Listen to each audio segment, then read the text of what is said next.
الحمدللہ والصلاة والسلام علی رسول اللہ۔ آج ہم قرآن حکیم کلاس میں سورۃ البقرہ کی آیت نمبر 111 تا 113 کو انشاءاللہ سمجھیں گے۔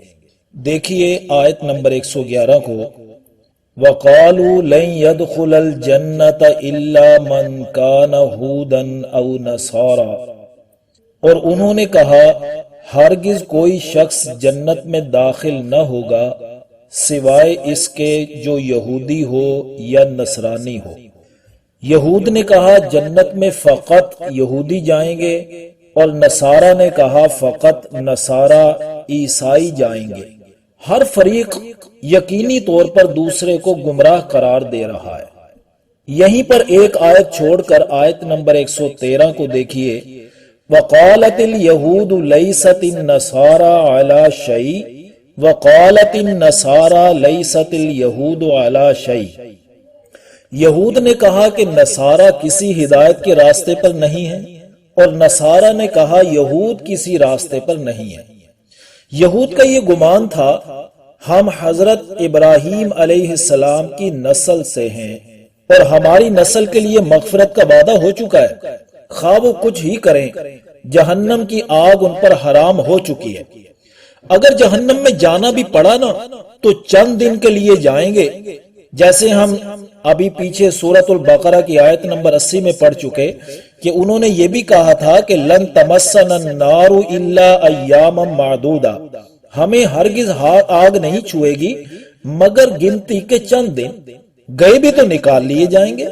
اور نصارہ عیسائی کرسچینز انہوں نے یہ سوچ بنا لی کہ عیسیٰ علیہ السلام نے سولی چڑھ کر ہمارے اگلے پچھلے گناہوں کا کفارہ ادا کر دیا ہے، خواہ ہم کچھ بھی کرتے رہیں جنت ہمارا ہی مقام ہے۔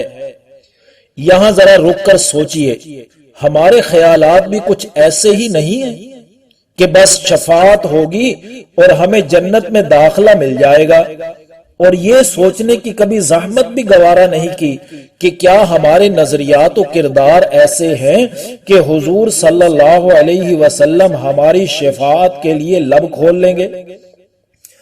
اللہ تعالی ہمیں ایسا بنا دے جس سے ہم حضور صلی اللہ علیہ وسلم کی شفاعت حاصل کرنے کے قابل ہو جائیں، آمین۔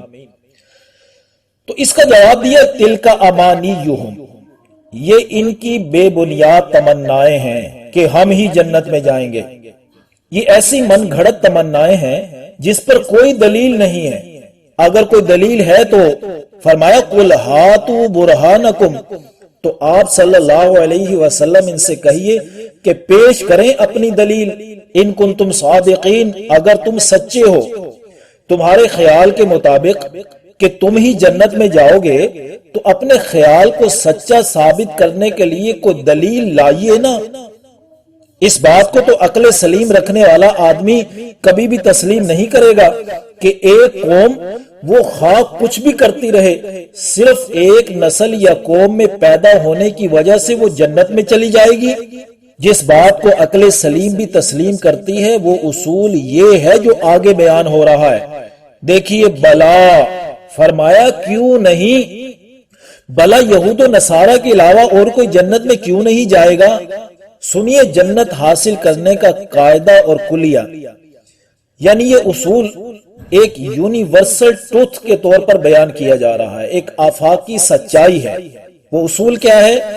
من اسلم وجہہ، جس کسی نے بھی جھکایا اپنا چہرہ للہ، اللہ کے سامنے، وہو محسن، اور وہ محسن ہو، تو جو کوئی بھی اس اصول پر زندگی گزارے گا فَلَهُ أَجْرُهُ عِنْدَ رَبِّ، تو اسی کے لیے ہے اس کا اجر و بدلہ اس کے رب کے پاس۔ اب اس اصول کی تفصیل کو ذرا سمجھیے کہ اس میں اللہ نے کیا اصول بیان کیا ہے۔ سب سے پہلے تو یہ دیکھیے یہاں پر فرمایا گیا من اسلم وجہہ، جس کسی نے بھی جھکایا اپنا چہرہ للہ، اللہ کے سامنے۔ انسان کا چہرہ اور سر اس کے جسم کا اہم ترین عضو ہے، تو چہرے کو جھکانے اور سر کو جھکانے سے مراد ہے اپنے آپ کو اللہ کی طرف متوجہ کر کے مکمل طور پر جھکا دینا، جیسے اردو میں کہا جاتا ہے سر تسلیم خم ہے جو مزاج یار میں ہے۔ اب اگلا سوال یہ ہے کہ محسن سے کیا مراد ہے؟ یعنی کہ وہ شخص اللہ کی فرما برداری احسان کے درجہ پر کرتا ہو، اپنے آپ کو اس نے جھکا دیا ہو احسان کے درجے پر جا کر۔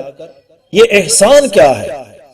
اس سوال کا جواب ہمیں حضور صلی اللہ علیہ وسلم کی اس حدیث مبارکہ سے مل جائے گا جس حدیث کا نام محدثین کرام نے حدیث جبریل علیہ السلام رکھا ہے کہ جب نبی کریم صلی اللہ علیہ وسلم کی دنیاوی زندگی کے ایام تکمیل کو پہنچنے کے قریب تھے نا، تو اللہ نے جبریل علیہ السلام کو بھیجا۔ انہوں نے آ کر حضور صلی اللہ علیہ وسلم سے 5 سوالات کیے۔ پہلا سوال کیا اخبرنی عن الایمان، کہ مجھے ایمان کے متعلق بتلائیے۔ دوسرا سوال کیا اخبرنی عن الاسلام، مجھے اسلام کے متعلق بتلائیے۔ اخبرنی عن الاحسان، یہ تیسرا سوال کیا کہ مجھے احسان کے متعلق بتلائیے۔ اور چوتھا سوال کیا اخبرنی عن الساعہ، مجھے قیامت کے متعلق بتلائیے۔ اور 5واں سوال کیا اخبرنی عن اماراتہا، مجھے ان قیامت کی نشانیوں کے بارے میں بتلائیے۔ تو یہ 5 سوالات کیے۔ ہم نے چونکہ اپنے عنوان کے مطابق تیسرے سوال کا جواب تلاش کرنا ہے تو اس کی طرف آئیے۔ آپ صلی اللہ علیہ وسلم سے جب یہ تیسرا سوال کیا گیا کہ اخبرنی عن الاحسان، احسان کے متعلق بتائیے یہ کیا ہے، تو آپ صلی اللہ علیہ وسلم نے جواب دیا ان تعبد اللہ کأنک تراہ، کہ جب تو اللہ کی عبادت کرے نا تو ایسے کیا کر جیسے تو اس اللہ کو دیکھ رہا ہے۔ فَإِن لَمْ تَكُنْ تَرَاهُ فَإِنَّهُ يَرَاكَ، اگر ایسی کیفیت تجھے حاصل نہیں تو یہ کیفیت تو ضرور حاصل ہونی چاہیے کہ وہ اللہ تجھے دیکھ رہا ہے۔ یہ کیفیت میں آپ کو ایک مثال سے سمجھاتا ہوں کہ کچھ لوگ ایک فیکٹری میں کام کرتے ہیں، فیکٹری کا مالک آنر بھی ان کے سامنے بیٹھا ہوتا ہے، ساری لیبر اپنے مالک کو دیکھ رہی ہے۔ اس صورت میں پوری لیبر معاہدے کے مطابق بڑی عمدگی سے اور توجہ سے کام کرے گی، اور اگر ان کا مالک فیکٹری میں موجود تو ہو لیکن الگ آفس میں بیٹھا ہو اور آفس کی دیوار پر ایک شیشہ لگا لے جس میں مالک خود تو دیکھ رہا ہو لیکن لیبر مالک کو نہ دیکھ رہی ہو، اس صورت میں بھی لیبر پوری عمدگی اور توجہ سے کام کرے گی۔ گو پہلے والی کیفیت تو نہیں ہوگی لیکن پھر بھی عمدگی اور توجہ سے کام کرے گی کہ ہمارا مالک ہمیں دیکھ رہا ہے۔ تو نبی کریم صلی اللہ علیہ وسلم نے فرمایا احسان یہ ہے کہ تمہیں یہ کیفیت حاصل ہونی چاہیے کہ تم اپنے مالک کو دیکھ رہے ہو۔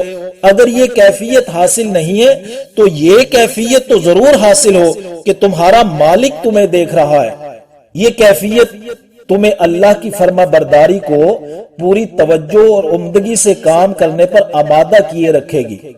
تو احسان کا معنی ہوا جو انسان اللہ کی فرما برداری پورے حسن اور عمدگی اور پوری توجہ اور شعوری طور پر ادا کرے۔ تو جنت کے لیے اس قانون اور اصول کا حاصل یہ ہے کہ جس کسی نے بھی خود کو اللہ کی جناب میں مکمل طور پر جھکا دیا اور پوری توجہ اور یکسوئی کے ساتھ بلا شرکت غیرے اس کی فرما برداری میں لگ گیا، ایسا ہر شخص جنت میں جائے گا۔ تو پھر تورات و انجیل کے بعد اگر اللہ تعالی نے حضور صلی اللہ علیہ وسلم اور قرآن مقدس پر ایمان لانے اور ان کی تعلیمات پر عمل پیرا ہونے کا حکم صادر فرما دیا ہے تو جو کوئی بھی ایمان لا کر پوری توجہ اور عمدگی کے ساتھ اس پر عمل پیرا ہو جائے گا وہ جنت حاصل کر لے گا۔ وَلَا خَوْفٌ عَلَيْهِمْ وَلَا هُمْ يَحْزَنُونَ، نہ ان پر خوف ہوگا اور نہ ہی وہ غمگین ہوں گے۔ یعنی اصل اور بنیادی بات یہ ہے کہ انسان حکم الہی کے سامنے سر جھکا دے، لیکن یہود و نصارہ کی صلاحیتیں کن کاموں میں لگ رہی ہیں وہ دیکھیے اگلی آیت، وَقَالَتِ الْيَهُودُ لَيْسَتِ النَّصَارَى عَلَى شَيْءٍ، یہود نے کہا نصارہ کسی چیز پر نہیں، وقالت النصارى لیست الیہود علی شیء، اور نصارہ نے کہا یہود کسی چیز پر نہیں، وہم یتلون الکتاب، اور وہ سب کتاب الہی پڑھتے ہیں، تورات و انجیل پڑھتے ہیں۔